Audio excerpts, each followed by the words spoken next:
कि genetic material की क्या क्या प्रॉपर्टी हो सकती हैं,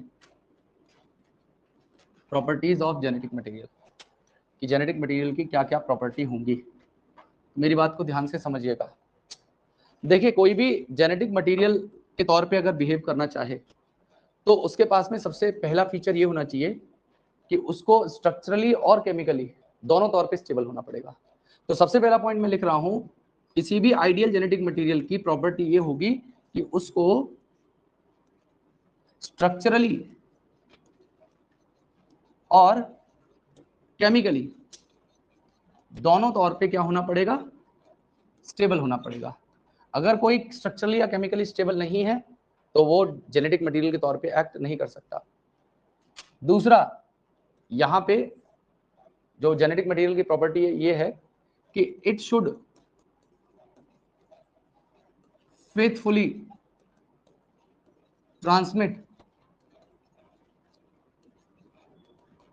जेनेटिक इंफॉर्मेशन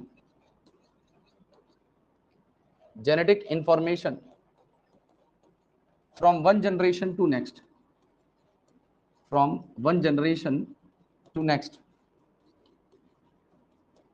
तो उसे जेनेटिक इंफॉर्मेशन को एक जनरेशन से दूसरी जनरेशन में फेथफुली ट्रांसमिट करने की एबिलिटी भी उसके पास में होनी चाहिए। तीसरी प्रॉपर्टी उसकी ये होनी चाहिए कि वो मेंडल की लॉ को फॉलो करे या अपने आप को मेंडेलियन कैरेक्टर्स में एक्सप्रेस कर पाए। तो मैं यहाँ पे तीसरा प्रॉपर्टी लिख रहा हूं कि it should be able to express itself in Mendelian character, वो अपने आप को मेंडल के कैरेक्टर्स में या मेंडल की लॉ को फॉलो करता हुआ नजर आए। It should be able to express itself in Mendelian character. चौथी प्रॉपर्टी क्या होनी चाहिए कि वहां पे जो चेंजेस हैं या म्यूटेशन है उसका स्कोप कम होना चाहिए, मतलब म्यूटेशन हो, चेंजेस हो, लेकिन स्लो हो। तो मैं यहां पे लिख दे रहा हूं कि देयर शुड बी स्लो, या ऐसे लिखिएगा, there should be scope of slow changes. Slow changes का मतलब है कि म्यूटेशन रेट कम होना चाहिए, वहां पे म्यूटेशन रेट कम होना चाहिए। अगर ज्यादा होगा तो वो जेनेटिक मटेरियल नहीं है, क्योंकि उसकी स्टेबिलिटी कम हो जाएगी। ठीक है, तो अगर किसी भी बायोमोलिक्यूल के पास में ये सारी प्रॉपर्टी है कि वो स्ट्रक्चरली और केमिकली स्टेबल है, वो फेथफुली ट्रांसमिट कर रहा है जेनेटिक इंफॉर्मेशन को एक जनरेशन से दूसरी जनरेशन में, वो अपने आप को मेंडेलियन की स्पेलिंग में MEN होगा बेटा, यहाँ पे मेंडेलियन कैरेक्टर्स में या मेंडल की लॉ को फॉलो कर रहा है, और चौथा उसमें बेटा लो रेट ऑफ म्यूटेशन हो रहे हैं। अगर ये सारी प्रॉपर्टी वो रखता है तो वो जेनेटिक मटेरियल के तौर पे बिहेव कर सकता है, नहीं तो कोई जेनेटिक मटेरियल के तौर पे बिहेव नहीं कर पाएगा। क्लियर है मेरी बात? अब बात यहाँ पे ये आ जाती है कि डीएनए और आरएनए के अंदर जेनेटिक मटेरियल कौन है। तो यहाँ पे एक कंपैरिजन चार्ट या डिफरेंस आपसे पूछ लिया जा सकता है बोर्ड एग्जामिनेशन में कि what are the differences between DNA and RNA. तो ध्यान से समझिएगा बेटा, डीएनए एक डबल स्ट्रैंडेड मॉलिक्यूल होता है। डीएनए के पास में 2 स्ट्रैंड है, हालांकि मैं इस बात को पहले बता चुका हूं शुरुआत जिस दिन कर रही थी चैप्टर की। डीएनए एक डबल स्ट्रैंडेड मॉलिक्यूल है और आरएनए एक सिंगल स्ट्रैंडेड मॉलिक्यूल है। तो जो मॉलिक्यूल 2 स्ट्रैंड का बना होगा वो ज्यादा स्टेबल होगा स्ट्रक्चरली, और जिसमें एक सिंगल स्ट्रैंड है उसके पास में स्टेबिलिटी कम होगी। तो यहाँ पे मैं कहूं तो डीएनए स्ट्रक्चरली स्टेबल है, डीएनए स्ट्रक्चरली स्टेबल है, और आरएनए स्ट्रक्चरली अनस्टेबल हो जाएगा, आरएनए स्ट्रक्चरली अनस्टेबल हो जाएगा। दूसरा मैंने आपको डिफरेंस बताया था बेटा, दूसरा मैंने डिफरेंस यहाँ पे ये बताया गया था आपको कि जो डीएनए होता है उस डीएनए के पास में 2 प्राइम पोजीशन पे हाइड्रोजन लगा होगा, और वहीं पे आरएनए के अंदर 2 प्राइम पोजीशन पे हाइड्रोक्सिल ग्रुप लगा होगा। अब ये जो हाइड्रोक्सिल ग्रुप है ये इसे क्या करेगा, ज्यादा रिएक्टिव बनाएगा, और जो चीज ज्यादा रिएक्टिव होगी वो केमिकली अनस्टेबल हो जाएगी। तो यहाँ पे 2 प्राइम हाइड्रोजन लगने की वजह से ये स्ट्रक्चरली ना कह के मैं कहूंगा केमिकली स्टेबल होगा, केमिकली स्टेबल होगा, और ये आपका OH ग्रुप लगने की वजह से ये काफी ज्यादा रिएक्टिव होगा, रिएक्टिविटी इसकी काफी ज्यादा हाई होगी, और ये केमिकली अनस्टेबल हो जाएगा, ये केमिकली अनस्टेबल मॉलिक्यूल बन जाएगा। और तो और बेटा एक्स्ट्रा स्टेबिलिटी प्रोवाइड करता है या कन्फर करता है इसको थाइमीन। तो डीएनए के अंदर होता है थाइमीन नाम का नाइट्रोजन बेस, जो इसको क्या करता है, देता है, या it confers stability to DNA. तो यूरेसिल से ज्यादा स्टेबल थाइमीन को माना गया है, और जो आरएनए है उसके अंदर प्रेजेंट होता है यूरेसिल। यूरेसिल थाइमीन के कंपैरिजन में कम स्टेबल है। तो डीएनए के पास में स्ट्रक्चरल स्टेबिलिटी भी है, केमिकल स्टेबिलिटी, और एक्स्ट्रा केमिकल स्टेबिलिटी प्रोवाइड कर रहा है थाइमीन मॉलिक्यूल। तो डीएनए एक आइडियल जेनेटिक मटेरियल है क्योंकि उसके पास में सारी प्रॉपर्टी है। डीएनए आपका मेंडल की लॉ को भी फॉलो कर रहा है। डीएनए के अंदर म्यूटेशन भी हो रहे हैं लेकिन स्लो रेट पे हो रहे हैं। आरएनए के अंदर म्यूटेशन होते हैं, बहुत फास्ट रेट पे होते हैं। तो कोई चीज जो बहुत फास्टर रेट पे म्यूटेट करे वो जेनेटिक मटेरियल नहीं हो सकती, ठीक है, क्यों, वो खुद ही स्टेबल नहीं है। लेकिन उसके बावजूद भी कुछ वायरसेस के अंदर आरएनए जेनेटिक मटेरियल के तौर पे बिहेव कर सकता है। अब अगला टॉपिक यहाँ पे आता है जिसे कहते हैं हम लोग, छोटा सा टॉपिक है कि भाई प्रॉपर्टी क्या है डीएनए की, मतलब what is the property of DNA, कि डीएनए की प्रॉपर्टी क्या हो सकती है, डीएनए क्या क्या कंट्रोल कर सकता है, what are the properties of DNA.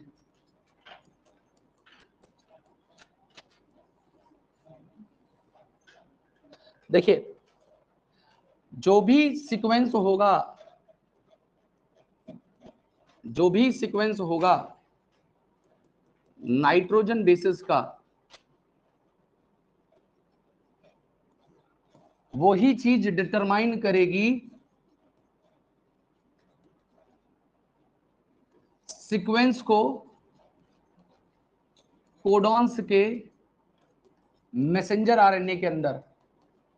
तो मैंने बोला भाई ये डीएनए है, डीएनए के अंदर जो नाइट्रोजन बेसिस है उनका जो सीक्वेंस है वो डिटरमाइन कर रहा है कि ट्रांसक्रिप्शन करने के बाद जो मैसेंजर आरएनए बनेगा उसके अंदर कोडॉन का सीक्वेंस क्या होगा। तो जिस नेचर में नाइट्रोजन बेसिस होंगे उसी हिसाब से कोडॉन बनेंगे, और सीक्वेंस ऑफ कोडॉन वहां पे डिटरमाइन करेगा, वहां पे डिटरमाइन करेगा बेटा नेचर ऑफ अमीनो एसिड्स को, कि प्रोटीन जब बनेगी उसमें अमीनो एसिड की चेन क्या रहने वाली है, क्योंकि यहां पे हुआ है सबसे पहले ट्रांसक्रिप्शन, यहां पे हुआ है ट्रांसलेशन। तो भाई डीएनए ट्रांसक्रिप्ट बनाएगा तो आरएनए बनेगा, और आरएनए ट्रांसलेट करेगा तो प्रोटीन बनेगी या अमीनो एसिड का सीक्वेंस बनेगा। तो अगर डीएनए के अंदर जो भी सीक्वेंस होगा वो रिफ्लेक्ट होगा प्रोटीन के अंदर, लेकिन डीएनए डायरेक्टली प्रोटीन नहीं बना सकता, इसके लिए उसकी डिपेंडेंसी आरएनए के ऊपर होती है। आरएनए के ऊपर डीएनए डिपेंडेंट है, वो खुद डायरेक्टली नहीं कोड कर सकता किसी प्रोटीन को, तो इसलिए वो क्या करता है, पहले आरएनए बनाता है और आरएनए के बाद में प्रोटीन बनती है। मेरी बात आपको समझ में आ रही होगी। तो नेचर ऑफ अमीनो एसिड जो होंगे वो डिटरमाइन करेंगे, दे विल डिटरमाइन कि बेटा वहां पे शेप या स्ट्रक्चर क्या होगा प्रोटीन का, क्योंकि मैंने आपको बताया था भाई प्रोटीन की फोल्डिंग किस चीज के ऊपर बेस्ड है, अमीनो एसिड के अंदर लगे हुए साइड ग्रुप के ऊपर चार्ज के। अमीनो एसिड में जो वेरिएबल ग्रुप होता है, साइड चेन होती है, उसके ऊपर क्या चार्ज है वो डिसाइड करेगा कि वहां पे जो प्रोटीन बनेगी उस प्रोटीन की स्ट्रक्चर या शेप क्या रहने वाला है। जैसे मैंने सिकल सेल एनीमिया पढ़ाया था, तो सिकल सेल एनीमिया में ग्लूटामिक एसिड की जगह पे वेलिन आ गया था।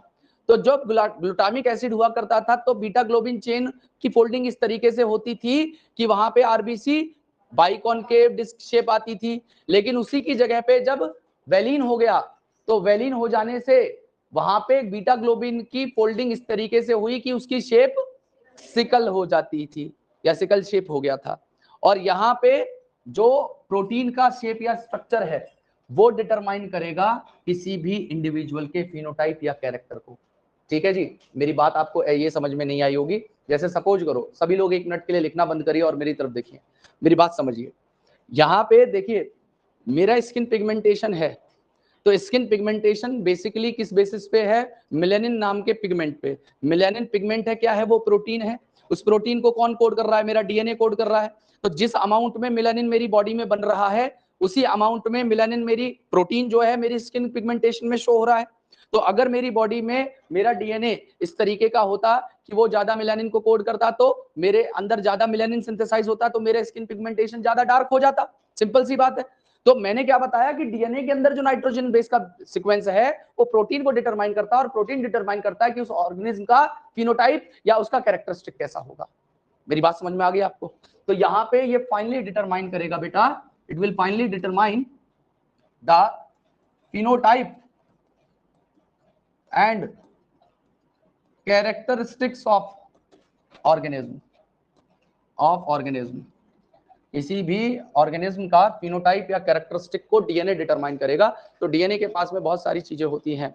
अब इसी से रिलेटेड एक बहुत छोटा सा टॉपिक आता है जिसमें नीट में 2020 के अंदर एक क्वेश्चन भी बना हुआ है, नीट 2020 के अंदर, that is central dogma of molecular biology. हालांकि मैं पहले ही बता चुका हूं, लेकिन मैं दोबारा उस चीज को बता दे रहा हूं आपको। तो ध्यान से समझिएगा, ध्यान से समझिएगा।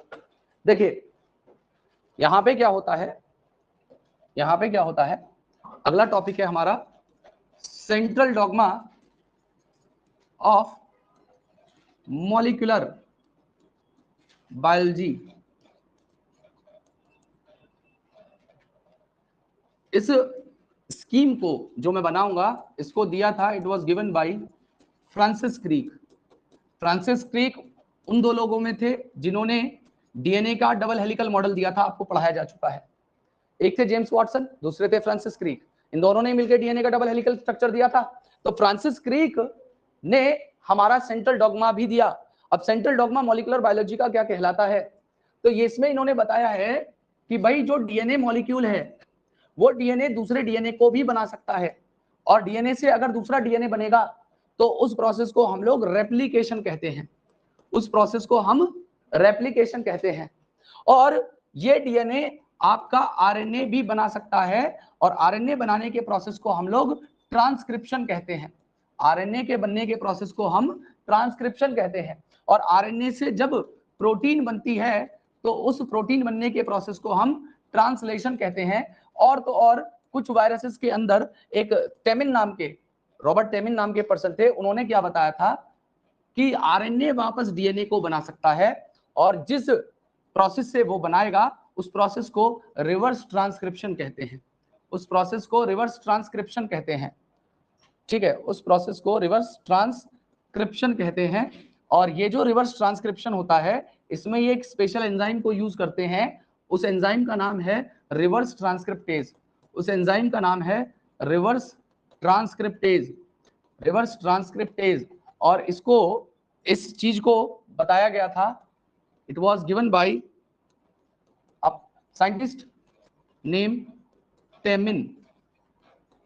उन्होंने इस चीज को दिया था, ये लास्ट वाले स्टेप को। बाकी सारा का सारा फ्रांसिस क्रिक द्वारा दिया गया था। जल्दी से आप इसे लिखें, फिर आगे की हम बात करेंगे बेटा, जल्दी।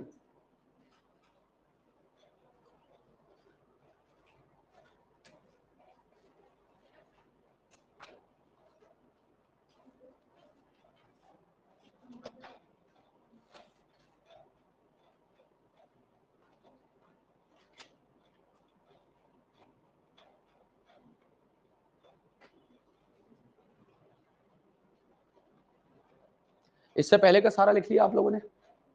इससे पहले का जो जो लिखवाया था वो सब हो चुका है सभी का?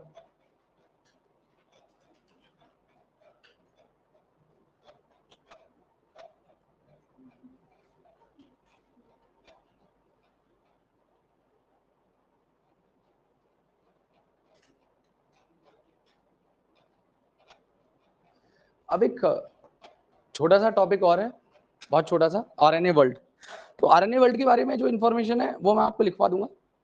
आप क्या करेंगे, उसे लिखेंगे नहीं, आपको मैं स्टेटमेंट में लिखाऊंगा तरीके से। तो आप केवल अभी फिलहाल समझेंगे, उसमें दो चार लाइन्स ही हैं, वो टॉपिक ज़्यादा बड़ा नहीं है, बहुत छोटा सा 4-5 लाइन का टॉपिक है। तो मैं उसे डिक्टेट करूंगा, आप उसे लिखेंगे। मैं यहाँ पे पहले समझा दे रहा हूँ, तब उसके बाद में आप लिखेंगे। टॉपिक का नाम है आरएनए वर्ल्ड। टॉपिक का नाम है आरएनए वर्ल्ड।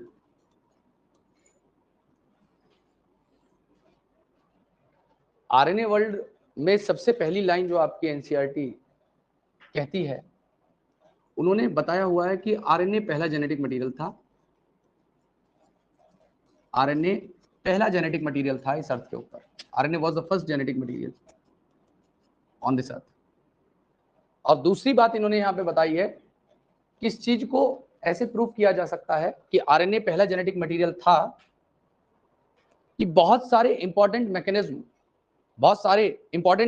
जैसे ट्रांसलेशन होना, स्प्लाइसिंग होना और मेटाबॉलिज्म होना, अभी एक्सप्लेन करूंगा इस चीज को, ये तीनों के तीनों प्रोसेस सराउंडेड हैं आरएनए के। मतलब बिना आरएनए के ये तीनों प्रोसेस नहीं हो सकते। कैसे नहीं हो सकते बताता हूं आपको। मैंने आपको बताया कि तीन ऐसे प्रोसेस हैं, स्प्लाइसिंग, ट्रांसलेशन और मेटाबॉलिज्म। ये तीनों चीजें आरएनए के चारों तरफ या आरएनए के ऊपर डिपेंडेंट है। कैसे? तो सबसे पहले मैं मेटाबॉलिज्म से स्टार्ट करता हूं। आप एक बात बताइए, हम लोगों ने जब कभी क्लास 11th में चैप्टर नंबर 1 पढ़ा था, तो चैप्टर नंबर 1 में लिविंग और नॉन लिविंग के बीच में डिफरेंशिएट किया जाता है। और वहां पे लिविंग और नॉन लिविंग के फीचर में एक फीचर आता है कि भाई जो भी लिविंग होगा उसके अंदर मेटाबॉलिज्म होगा। तो बिना मेटाबॉलिज्म के किसी का सर्वाइवल नहीं है। मेटाबॉलिज्म का मतलब क्या है कि भाई हमारे अंदर जितने भी केमिकल रिएक्शंस हो रहे हैं, हमारी सेल के साइटोप्लाज्म में जितने भी केमिकल रिएक्शन हो रहे हैं अलग अलग एंजाइम्स की मदद से, वो सारे के सारे मेटाबॉलिक रिएक्शंस कहलाते हैं। अब उस मेटाबॉलिक रिएक्शन के अंदर कुछ ऐसे प्रोसेस होते हैं जिसमें बड़े मॉलिक्यूल्स को ब्रेक डाउन किया जाता है, जैसे ग्लाइकोलाइसिस चल रहा होगा, कुछ मॉलिक्यूल्स को बनाया जा रहा होगा जैसे NADH, FADH और ATP बनाई जाती है। तो वहां पे कुछ मॉलिक्यूल टूटते हैं, कुछ मॉलिक्यूल बनते हैं, वो सारा का सारा प्रोसेस हमारा मेटाबॉलिज्म कहलाता है। और मेटाबॉलिज्म अगर आप देखें, एक मेटाबॉलिज्म का छोटा सा स्टेप है ग्लाइकोलाइसिस। उस ग्लाइकोलाइसिस के अंदर 9 अलग अलग एंजाइम्स हैं जो अपना रोल प्ले कर रहे हैं। तो आप ये सोचिए, अगर ग्लाइकोलाइसिस में 9 एंजाइम्स हैं, क्रेब्स साइकिल के अंदर कितने एंजाइम हैं, और उसके अलावा इलेक्ट्रॉन ट्रांसपोर्ट चेन में कितने एंजाइम हैं, उन सारे के सारे एंजाइम्स का नेचर प्रोटीनेशियस है। और वो प्रोटीन बनेगी तो कैसे? mRNA के बेसिस पे। तो अगर RNA नहीं होगा तो कोई प्रोटीन नहीं बनेगी, कोई प्रोटीन नहीं होगा तो कोई एंजाइम नहीं होगा, कोई एंजाइम नहीं होगा तो कोई मेटाबॉलिज्म नहीं होगा। मेरी बात आपको समझ में आई? मैंने क्या कहा कि हमारे अंदर जितने भी एंजाइम्स हैं वो सारे के सारे प्रोटीनेशियस नेचर के हैं। और ज्यादातर हार्मोन्स भी हमारे ज्यादातर हार्मोन भी क्या है? प्रोटीनेशियस हार्मोन है, अमीनो एसिड से बने हुए हार्मोन से। तो अगर प्रोटीन नहीं होगी तो ना वो हार्मोन बन पाएगा, ना वो एंजाइम बन पाएगा। अब अगर वो एंजाइम ही नहीं है तो मेटाबॉलिज्म या मेटाबॉलिक रिएक्शंस नहीं हो पाएंगे, और अगर मेटाबॉलिक रिएक्शन ही नहीं हो पाएंगे तो मेटाबॉलिज्म हो पाएगा, और मेटाबॉलिज्म नहीं हो पाएगा तो किसी ऑर्गेनिज्म का सर्वाइवल है क्या? नहीं है। तो आरएनए इतना इंपॉर्टेंट है कि हमारा मेटाबॉलिज्म आरएनए के ऊपर टोटली डिपेंडेंट है।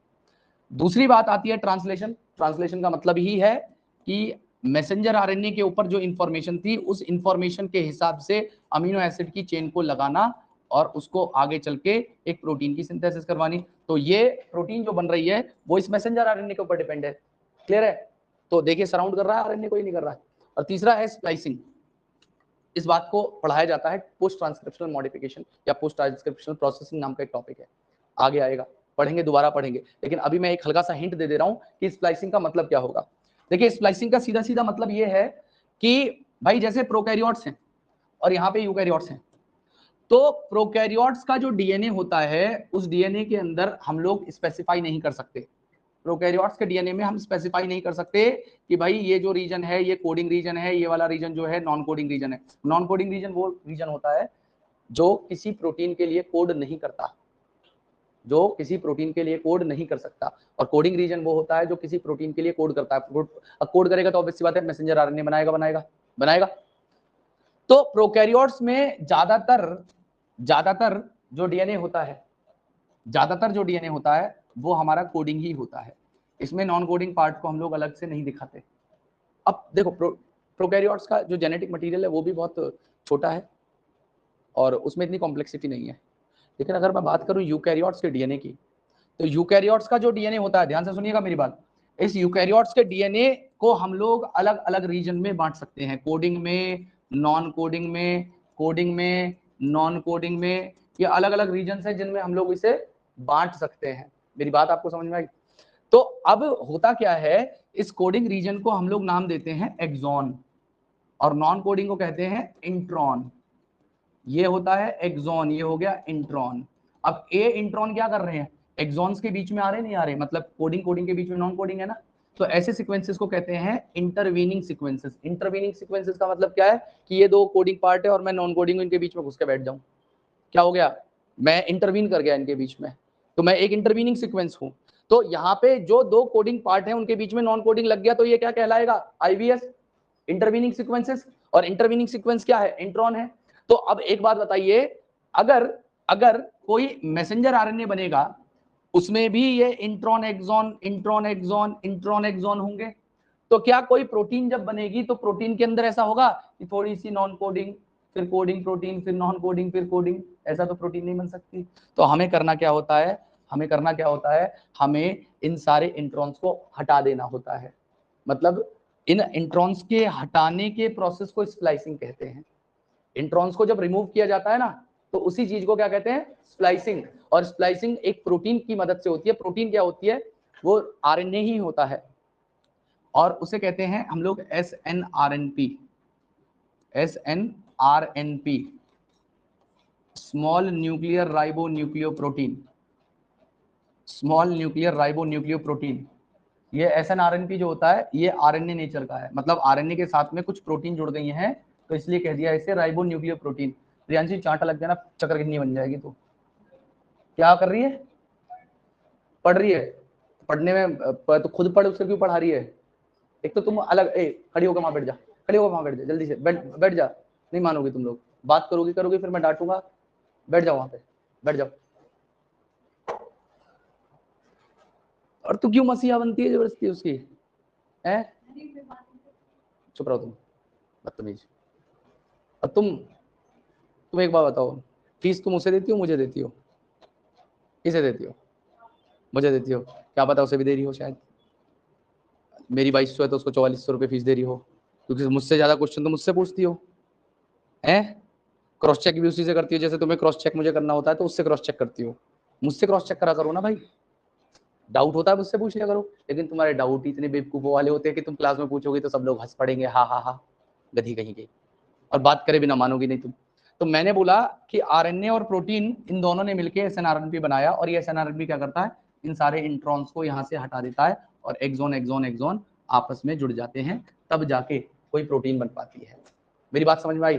तो इसके हटाने के प्रोसेस को मैंने नाम दिया है आपका स्प्लाइसिंग। इस प्रोसेस को, इंट्रॉन्स के हटाने के प्रोसेस को मैंने क्या कहा, स्प्लाइसिंग।